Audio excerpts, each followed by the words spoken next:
ভোটের বেইমানি সইবেন না তৃণমূল নেতা। তাঁর দলকে ভোট না দিলে বা দলের নামে কোনো রকম অপ্রচার হলে কাটা পড়তে পারে হাতও। মেরে হাড়গোড়ও ভেঙে দিতে পারেন। এমনই হুঁশিয়ারি দিয়ে রাখলেন অনুব্রত মণ্ডলের জেলার নেতা জটিল মণ্ডল।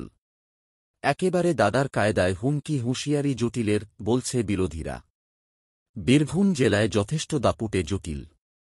ময়ূরেশ্বর ২ পঞ্চায়েত সমিতির সহসভাপতিও তিনি। লোকসভা ভোটের আগে তাঁর এহেন নিদান ঘিরে জোর চর্চা শুরু হয়েছে।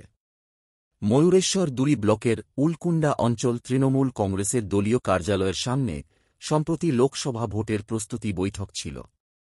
অভিযোগ, সেখান থেকেই অনুব্রত ঘনিষ্ঠ হিসাবে পরিচিত জটিল মণ্ডল এমন বিস্ফোরক মন্তব্য করেন।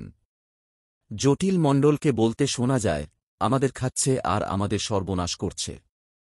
ভদ্রভাবে না হলে ডান পিটা করে পিটিয়ে দিতে হবে। কেন্দ্র বাহিনী তোর বাবার বন্ধু লয়, ভোট হলেই চলে যাবে, আর তখন তুই থাকবি না।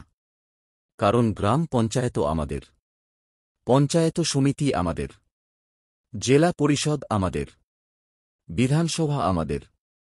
ভদ্রভাবে যা বলছি শোন, তুই ভোট দিস আর না দিস, তুই ঘর থেকে বেরোবি না। এই কথাটা এখনই বলে দিতে হবে, একটা রাউন্ড বলে দিতে হবে। যদিও জটিল মণ্ডল তাঁর এই বক্তব্যে আসলে ঠিক কী বলতে চেয়েছেন সেটার আর ব্যাখ্যা দেননি। তবে বিজেপি তাঁর এই বক্তব্যকে সামনে রেখে ময়দানে নেমে পড়েছে। বিজেপির রাজ্য সম্পাদক শ্যামাপদ মণ্ডল বলেন, উনি যদি কারও হাত কাটতে পারেন, তাহলে এমন মানুষও থাকবে যে উনারও হাত কাটতে পারে। জটিলের বক্তব্যকে সামনে রেখে আইনের দ্বারস্থ হবেন বলে জানিয়েছেন শ্যামাপদ মণ্ডল।